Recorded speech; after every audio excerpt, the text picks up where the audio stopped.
நண்பர்களே, அன்பான வணக்கங்கள். இப்படிப்பட்டவர்கள் அளிக்கும் உணவு அவங்க உறவினர்களாக இருக்கட்டும், நண்பர்களாக இருக்கட்டும், அல்லது தெரிந்தவர்களாக இருக்கட்டும், யாராக இருந்தாலும் சரி, இவர்கள் அளிக்கும் உணவை நாம் ஒரு நாளும் உண்ணவே கூடாது. அதை மீறி நாம் சாப்பிட்டோம்னா நாம் மனதளவிலும் சரி, உடலளவிலும் சரி, பல பிரச்சனைகளும் உபாதிகளும் ஏற்படக்கூடிய வாய்ப்புகள் இருக்கிறது.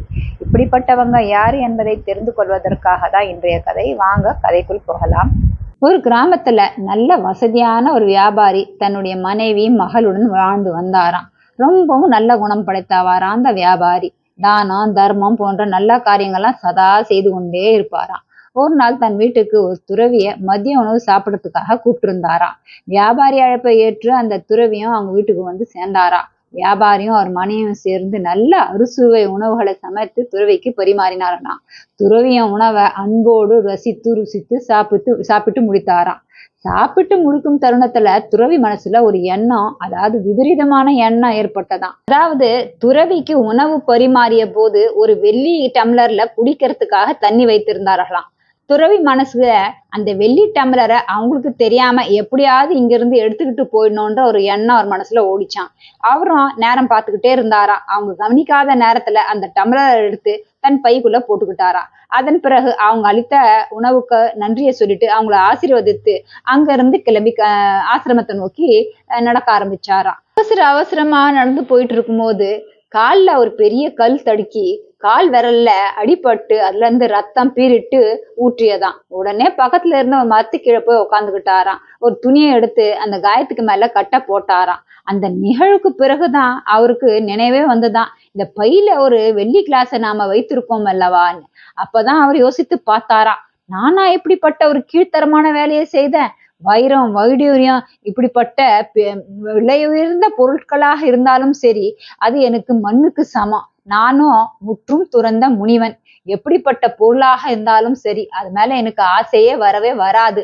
அதுவும் அடுத்தவர்கள் பொருளாக இருந்தா சிவசிவா, அதை நான் நினைத்து கூட பார்க்க முடியாது. இப்படி ஒரு காரியத்தை நான் எப்படி செய்து விட்டேன்னு எனக்கே புரியலையே. உடனே இதை கொண்டு போய் அந்த வியாபாரி கிட்ட கொடுத்துட்டு மன்னிப்பு கேட்கணும் அப்படின்னு நினைச்சிட்டு நேரா வியாபாரி வீட்டுக்கு வந்து சேர்ந்தாராம் துறவி. வியாபாரியை பார்த்து சொன்னாராம், நான் ஒரு பெரிய தவறை செய்துட்டேன். உங்க வீட்டுல உங்களுக்கு சொல்லாம இந்த வெள்ளி டம்ளர் நான் கொண்டு போயிட்டேன். இந்தாங்க உங்க வெள்ளி டம்ளர்னு வியாபாரி கிட்ட கொடுத்துட்டு மன்னிப்பு கேட்டாராம். வியாபாரி அதை கேட்டுட்டு சொன்னாராம், சாமி, இத போய் நீங்க பெரிய விஷயமா பேசுறீங்களே, இது ஒன்றும் பெரிய குற்றம் இல்லை. உங்களுக்கு வேணும்னா நீங்க இந்த டம்ளரை தாராளமா வைத்துக் கொள்ளலாம் அப்படின்னு சொன்னாராம். அதை கேட்ட உடனே துறவி சொன்னாராம், நீங்க என்ன தவறாக புரிந்து கொண்டீர்கள். நான் இந்த மாதிரி காரியங்களை ஒரு நாளும் செய்ய மாட்டேன். வெள்ளி இல்ல, தங்கம் இல்ல, வைடூரம் இல்ல, வைரமாக இருந்தாலும் சரி, அது எனக்கு மண்ணுக்கு சமம். இது மேலலாம் எனக்கு துளி அளவு கூட ஆசை கிடையாது. தயவு செய்து நீங்க இத திருப்பி எடுத்துக்கணும், என்ன மன்னிக்கணும் அப்படின்னு சொன்னாராம். அப்படி சொல்லிட்டு அந்த வியாபாரி கிட்ட கேட்டாராம், என்னவோ தெரியல, இங்க சாப்பிட்ட பிறகுதான் அந்த மாதிரி ஒரு எண்ணமே என் மனசுல உருவாச்சு. இந்த உணவை நீங்க தானே சமைத்தீங்க அப்படின்னு வியாபாரி கிட்ட கேட்டாராம்.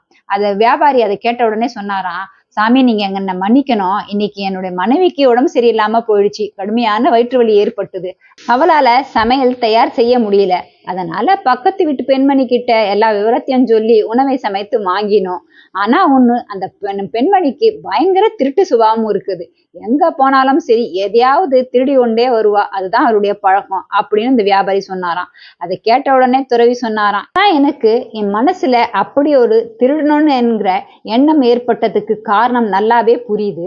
அந்த பெண்மணி இடத்துல உள்ள குணம், அவளுடைய எண்ணம் எல்லாம் அவ சமைக்கும் போது அந்த உணவில் இறங்கி என் மனசுலயும் அது போல ஒரு எண்ணத்தையும் ஏற்படுத்தி இருக்கிறது. இதனாலதான் எனக்கு உங்க வீட்டுல இருக்கிற அந்த வெள்ளி டம்ளரை உங்களுக்கு சொல்லாமலே எடுத்துக்கிட்டு போனோன்ற எண்ணமும் வந்தது. அதனாலதான் நான் எங்க போனாலும் சரி, எனக்கு நன்கு தெரிந்தவர்கள் அளிக்கும் உணவை மட்டும்தான் வாங்குவேன் தவிர எனக்கு பரிச்சயம் இல்லாதவர்கள் அளிக்கும் உணவை ஒரு நாளும் நான் வாங்கவும் மாட்டேன், அங்க உணவு சாப்பிடவும் மாட்டேன் அப்படின்னு அந்த துறவி சொன்னாராம். நண்பர்களே, கதை கேட்ட பிறகு நமக்கு ஒரு விஷயம் மிகவும் நன்றாகவே புரிந்திருக்கும். எப்படிப்பட்டவங்க சமைக்கிற உணவை நாம ஒரு நாளும் உண்ணக்கூடாது என்று. உணவு சமைக்கும் பொழுது யார் ஒருவர் அந்த உணவை தயார் செய்கிறார்களோ அவங்களுடைய குணங்கள், எண்ணங்கள், மனநிலைமை நிச்சயமாக அந்த உணவில் போய் சேருமா. அந்த உணவை யார் சாப்பிடுகிறார்களோ அவங்களுடைய மனநிலைமையும் குணமும் அவங்களுக்கு அதுக்கேற்ற மாதிரி தான் மாறிவிடுமா. இப்படிப்பட்ட ஒரு கருத்து கதைக்காகவோ இல்ல மேலோட்டமாகவோ சொல்லப்பட்ட கருத்து கிடையாது. இது நிரூபிக்கப்பட்ட கருத்து. இந்த காலகட்டத்துல பார்த்தோம்னா அதிகமான டென்ஷன், ஸ்ட்ரெஸ், டிப்ரெஷன் இதுக்கெல்லாம் என்ன காரணம்னு நினைக்கிறீங்க? மக்கள் எல்லாம் வீட்டை விட்டுட்டு அதிகமாக ஹோட்டல்லையும் வெளியிடத்துல சமைக்கிற உணவை சாப்பிடறது தான் இதுக்கு காரணம். ஏன்னா வெளியிடத்துல சமைக்கிற சாப்பாடு அவங்க வியாபாரத்துக்காகவும் லாபத்துக்காகவும் தயார் செய்கிறார்கள். அதுல நல்ல எண்ணமும் நல்ல வைப்ரேஷன்ஸா இருக்கும். அதுல அவங்களுக்கு இருக்கிற டென்ஷன், ஸ்ட்ரெஸ், டிப்ரெஷன் இதெல்லாம் தான் அந்த உணவுல கலந்து நம்மளுடைய சாப்பாட்டுல வந்து சேரும். அந்த உணவை நம்ம சாப்பிடும் போது அவங்கள போலவே அவங்களுக்கு இருக்கிற டென்ஷன், ஸ்ட்ரெஸ், டிப்ரெஷன் எல்லாம் நம்ம கிட்ட வந்து சேரும். எப்போ நம்ம வீட்டுல நம்ம அம்மா, மனைவி இவங்க சமைக்கிற சாப்பாடை சாப்பிடுறோமோ அதுலதான் அன்பு, பாசம், நல்ல தூய எண்ணங்கள் இதெல்லாம் கலந்து இருக்கும். அப்படிப்பட்ட உணவு சாப்பிடும் போதுதான் நம்ம மனசுல ஒரு நிம்மதியும் உடல்ல ஆரோக்கியம் கிடைக்கும். இப்ப இருக்கிற காலகட்டத்துல பார்த்தோம்னா எல்லார்கிட்டயுமே வேண்டிய வசதி வாய்ப்புகள் எல்லாமே இருக்குது. ஆனா மன அமைதி இல்ல, உடல்ல வேண்டிய ஆரோக்கியம் இல்ல, வாழ்க்கையில சந்தோஷம் இல்ல. இதுக்கெல்லாம் காரணம் இதுதான். நம்ம அதிகமான உணவை வெளி இடத்துல போய் தான் சாப்பிடுறோமே தவிர வீட்டுல சாப்பிடுறது கிடையாது. எனவே இனிமேலாவது முடிந்தவரை வீட்டுல சமைத்த உணவை சாப்பிட்டோம்னா நிச்சயமாக நாம மனதளவிலும் சரி உடல் அளவிலும் சரி ஆரோக்கியமாகவும் நிம்மதியாகவும் வாழலாம். மீண்டும் இது போன்ற பயனுள்ள கதையுடன் உங்களை சந்திக்கிறேன். பிடித்திருந்தால் லைக், ஷேர் அண்ட் சப்ஸ்கிரைப் பண்ணுங்க. உங்களுடைய கருத்துக்களையும் மறக்காம சொல்லுங்க. நன்றி. ஓம் சாந்தி.